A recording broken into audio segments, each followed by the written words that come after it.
Good morning, everyone. In continuation with the topic of Unit 1, the process variables, temperature, pressure, measuring instruments, in this session we will learn about the temperature measuring instruments.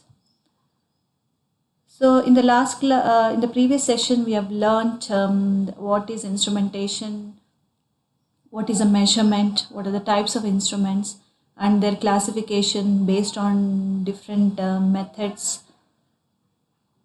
and the performance characteristics of a instrument, whether it is a static characteristics or a dynamic characteristics. Static characteristics are those which are considered for an instrument which is not varying with the time, whereas the dynamic characteristics are considered for an instrument when it is varying with the time. So we have learned the different 10 static characteristics of an instrument, and the approximately 4 or 5 dynamic characteristics of our instruments, and the meaning of the characteristics. So in continuation with the Unit 1 and in continuation with the Session 1, today we will learn about the temperature measurement and the instruments involved in temperature measurement, which covers in the Unit 1 in your subject instrumentation and process control. So today I am going to speak on the temperature measurement and its instrumentation by the instruments used for temperature measurement: bimetallic thermometer and mercury thermometer. So both the instruments, both measuring instruments, we will learn the principles of these measuring instruments, the construction and the working of these bimetallic thermometer and mercury thermometer. So what are the advantages of using these thermometers, disadvantages of using thermometers, the applications of this thermometer, where exactly it is being used. So and then assessing your level of understanding through MCQs.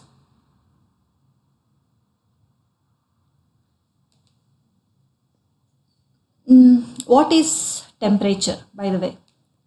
So when you touch a particular object, you immediately take out your hand. So that is maybe because of the hotness or the coldness of that particular object. So when it is hot, you immediately take out, and when it is cold, you can hold it for some time, but later on you will take out your hand. So overall, that is because of one particular quantity that we can say it as a temperature. So temperature is the degree of hotness or coldness of the substance or a body. So how do we define a temperature technically? Technically, or definition of a temperature is the degree of hotness or coldness of a substance or a body. So there are various different temperature scales. So the temperature can be measured in centigrade or Celsius, or it can be measured in Fahrenheit, or it can be measured in Kelvin, or it can be measured in the Rankine scale, or it can be measured in a Römer scale. So what is Celsius scale? So the Celsius scale will denote the ice point at 0 degrees centigrade and the steam point at 100 degrees centigrade. So it depends upon the selection of the working substance used in the measurement. Actually depends upon the selection of the substance which is being used in measurement. So the Fahrenheit, okay, the Fahrenheit is also the measurement of the temperature. So which has got a ice point at 32 degree Fahrenheit and the steam point at 212 degree Fahrenheit.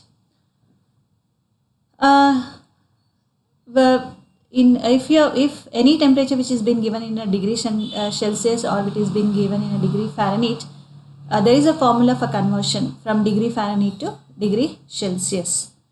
So that is if you want to convert from degree Celsius to degree Fahrenheit, you have a formula 9/5 degree centigrade plus 32. So the Kelvin, which is having a highest point at 273.15 Kelvin and the steam point at 373.15. So from degree Celsius to Kelvin, you have to add for 0 degree centigrade, you have to add 273 degree Kelvin. So Rankine scale, which is also having an ice point at 491.7 degree Rankine, and steam point at 671.7 Rankine. Reaumur scale also has a ice point at 0 degree Reaumur and the steam point at 80 degree Reaumur. So these are the various the scales which are available for measurement of temperature. So usually we go with the degree Fahrenheit and the degree centigrade and the degree Kelvin for the measurement of the temperature. So what are the types of measuring instruments? So temperature measurement, there are expansion thermometer and a field system thermometer, electrical temperature sensors and radiation temperature sensors for the measurement of the temperature. Under expansion thermometer, the temperature measuring instruments are being classified as solid expansion thermometer. Example could be the bimetallic thermometer. The liquid expansion thermometer, the example is liquid in glass or the metal bulb thermometer. In the gas expansion thermometer, example gas thermometer. Filled system thermometer, they are also called as pressure spring thermometer. In this you have 3 types: gas filled, liquid filled and the solid filled thermometer. So in electrical temperature sensors, you have a resistance temperature detectors, thermoresistors, thermocouple. In radiation temperature sensor, you have a radiation pyrometer and the optical pyrometer. Here the temperature is being measured based on the radiations emitted by an hot object. So we call it as a radiation temperature sensors. So all these classification of the instruments are based on the principle of working, whether it is on expansion or whether it is on the electrical property or the property of emitting radiations. Based on this, the instruments, temperature measuring instruments are being classified. So you'll be learning in further classes in detail all these classification of the temperature measuring instruments. So let us learn the bimetallic thermometer and the mercury thermometer in this session. So the bimetallic thermometer, it is one of the expansion type of thermometer, as we have learned in a classification of thermometer, that is a expansion thermometer, and it is a type of solid expansion thermometer. So the range of measurement of bimetallic thermometer is -180 to 600 degree centigrade. So these thermometers utilize the changes in the thermal expansion of the solids with the temperature for measuring the temperature around the solids. So what do you understand by this? So for measuring the temperature around the solid, they utilize the thermal expansion of the solid with a change in the temperature. So that is the nature of the bimetallic thermometer. What is the principle of working of thermometers? So bimetallic strip, here we are learning about the bimetallic thermometer. We call it as a bimetallic strip. You can observe in the figure, this is a bimetallic strip, and which is being fixed at one end, and it is other end is free to move.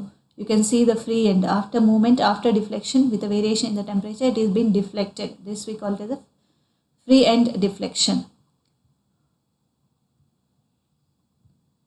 So the principle is, as it is a metal strip, bimetallic strip, the metals change in their volume with the temperature. As we all know that metals, when it is being heated, they change in their volume with the temperature. So bimetallic strip can be the change in temperature around the bimetallic strip can be measured in terms of free end deflection. So if you consider the bimetallic thermometer, any change in the temperature around the bimetallic strip can be measured in terms of change in the free end deflection with a change in the temperature.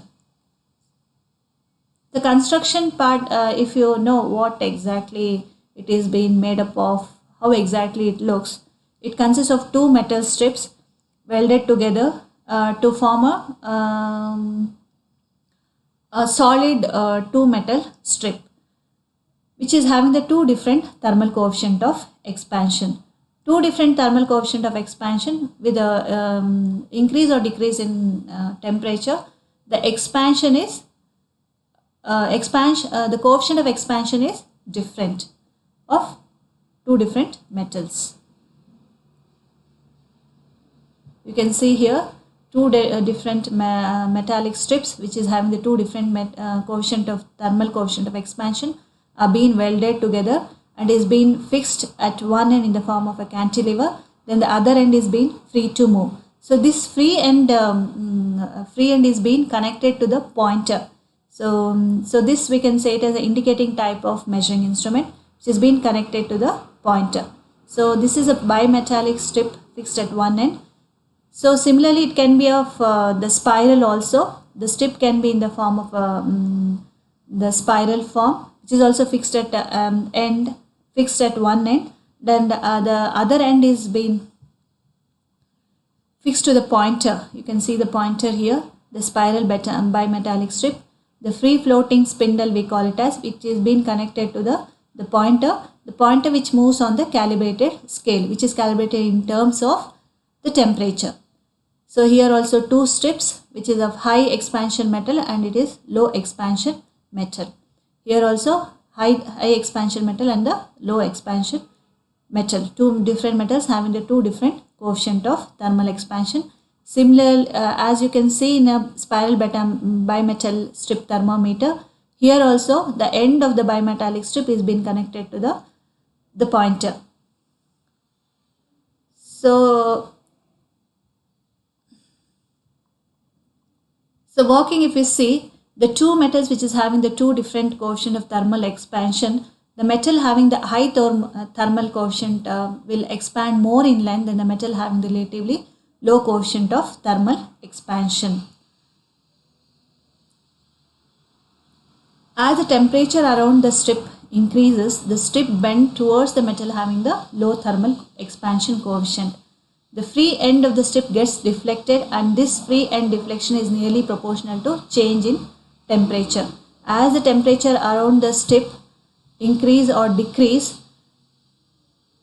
there will be a expansion in the metal strip based on the different coefficient of thermal expansion.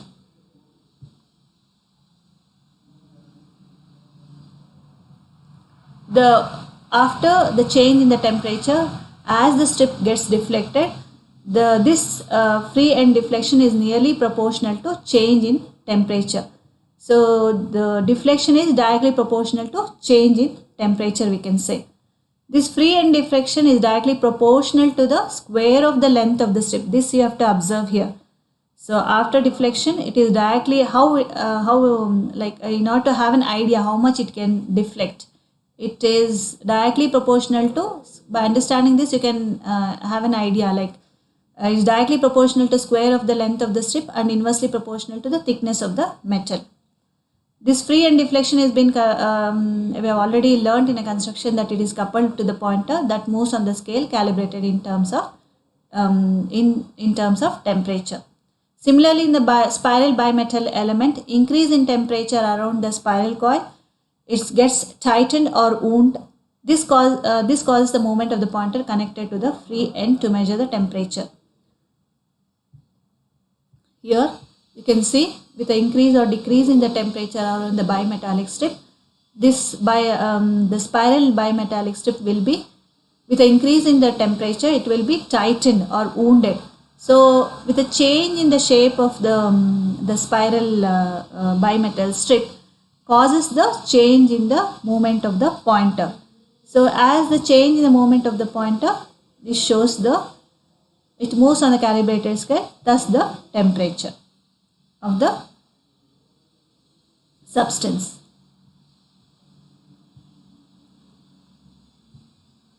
So what are the advantages of using this bimetallic thermometer, whether it is a spiral bimetallic thermometer or the bimetallic thermometer itself? It can be easily installed and maintained as you can observe from the diagram itself. and it gives a good accuracy relative to cost and fairly wide temperature range. It's available at low cost also, and it is made up of tough construction, not easily broken. So it was as it is advantageous, there are some disadvantages also of using this thermometer. Is limited to local mounting itself. Available of indicating type only, so it is connected only to the pointer, so we can say that it is available of indicating type only. Possibility of calibration change due to rough handling. Accuracy is not as high as glass stream thermometer. So this is all about the bimetallic thermometer. So we will go to the liquid expansion thermometer, which is also one type of an expansion thermometer. As you all much aware, and you have seen the thermometer which is being used in for measuring the body temperature, that is liquid in glass thermometer or the mercury thermometer. So range could be -30 to 430 degree centigrade. So this is an industrial thermometer. This is the thermometer which a laboratory use.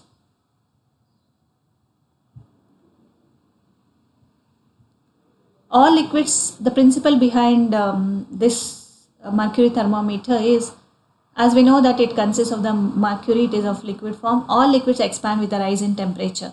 This volumetric expansion of the liquid is directly proportional to rise in temperature. So volumetric expansion of the liquid can be taken as a measure of its temperature. Are you understanding? The principle is the expansion of a liquid or the volumetric expansion of a liquid is proportional to rise in the temperature. Any change in the temperature could be taken as the change in the volumetric expansion of a liquid, or any change in the volumetric expansion of a liquid can be taken as a measure of its temperature, because they are directly proportional to each other. This is the principle behind the working of the mercury thermometer. So the construction is, you can see in the figure. So you can see in the figure, it consists of a long thin bore capillary tube, capillary. At the end of the capillary, you have a bulb, the glass bulb. The liquid column, we call it as a capillary liquid column, which is filled with a liquid, usually the mercury. Onto the top of that is being calibrated in terms of temperature. At the end of the lens, the glass stem open end of the open end of the capillary is sealed off under vacuum with a safety valve.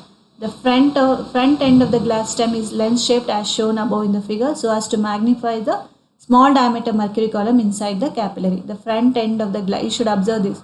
The front end of the glass stem is lens shaped to magnify the small diameter mercury column inside the capillary. So this is the lens front capillary tube in order to magnify the rise in the mercury column.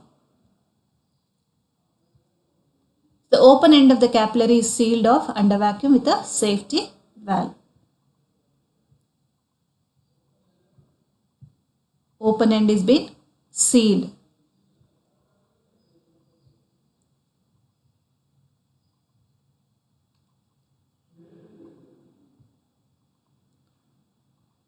So how it exactly works? As we know, it is used for temperature measurement. As we dip the bulb of the mercury of glass thermometer into the hot bath whose temperature has to be measured, the heat energy from the hot bath or the atmosphere is being transferred to the working substance like mercury through the thermal well or the stem or the mercury bend, mainly due to the conduction. So whenever we dip the bulb of the thermometer into the hot bath whose temperature has to be measured, the heat energy from the hot bath is being transferred to the working substance. The working substance here we use in a normal thermometer, the mercury, due to conduction.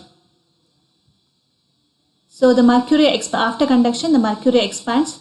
The coefficient of cubical expansion of the mercury is much greater than that of the glass. So the after expansion, the mercury level inside the capillary changes with the temperature of the hot bath or atmosphere. The top of the mercury column in the capillary tube is red against the scale, which gives the required temperature at steady state. You can see this is a graduated scale, and this is the bulb of the mercury which is being dipped in the hot bath, or whichever whatever liquid temperature of the liquid you want to measure. So with the change in the temperature, the liquid inside the bulb will expand through the capillary tube. So as the temperature of that hot water bath is being achieved, so it is being read against in the mercury thermometer. So this is the industrial thermometer which can be used. It will go up to from -30 to 430 degree centigrade. So what are the advantages of this? Easy to install and long life. As you can see from the figure only, you can say that it is easy to install and it is long life, and less space is required as it is very compact in construction. Considerably wide temperature range with a small bulb volume, easy to operate and available at low cost. Disadvantages of using this mercury thermometer: it is liable to breakage. It is mounted near to the point of measurement.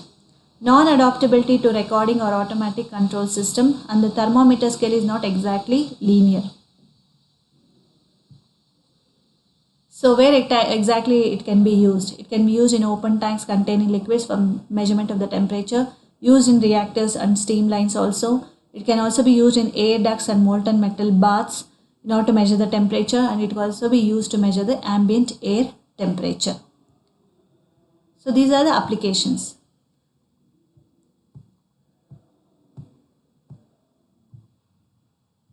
So this is a liquid expansion thermometer.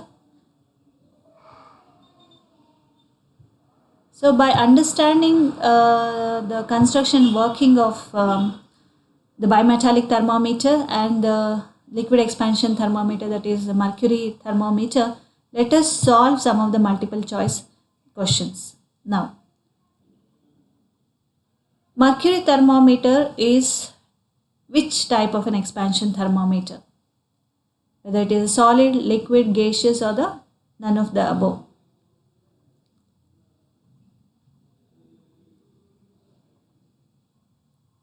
Are you getting the answer? The answer is the solid expansion thermometer. Most suitable instrument for measuring the temperature in the range of -40 to 425 degrees centigrade is mercury thermometer, bimetallic thermometer, radiation thermometer. I hope you all able to solve this questions. The answer is bimetallic thermometer. Temperature in degree Fahrenheit and degree centigrade are same at what temperature? So this can be solved by using the conversion formula from degree Fahrenheit to degree centigrade. By using that formula and a proper substitution, you will get the answer. The answer is the D, at -40 degrees centigrade. So mercury in glass thermometer measures the temperature in the range of dash degree centigrade.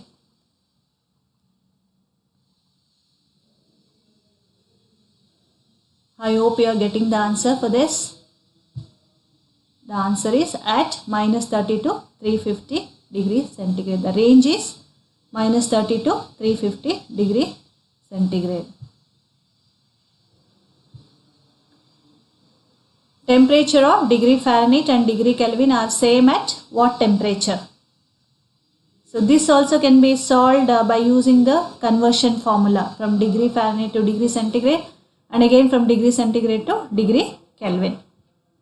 By using that formula, you can solve and you can get the answer. The answer is C, at 574.6 degree. The next question: which one has a minimum capillary rise relative to mercury? This can be solved from your knowledge of chemistry. whether it is a water, ethyl alcohol, carbon tetrachloride or methyl alcohol. The answer is carbon tetrachloride. The working principle of mercury in glass thermometer is volumetric expansion, pressure rise with the temperature, linear expansion, none of the above. You've learned in this session the principle of working of mercury in glass thermometer. It is volumetric expansion. So next question is, at what temperature assigns 0 degree to the ice point and 80 degree to steam point? It is at Roomer scale. So this has to be understood from different types of temperature measuring scales.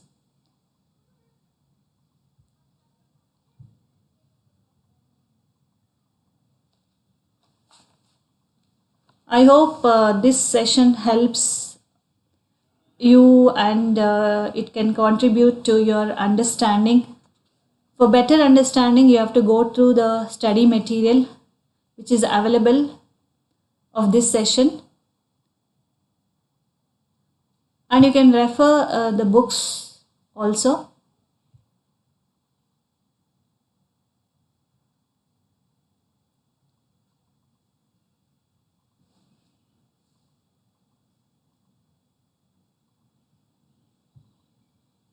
The references are Instrumentation Process Control by A.P. Kulkarni, R.P. Vyas, and the Instrumentation Process Control by S.K. Singh. Thank you.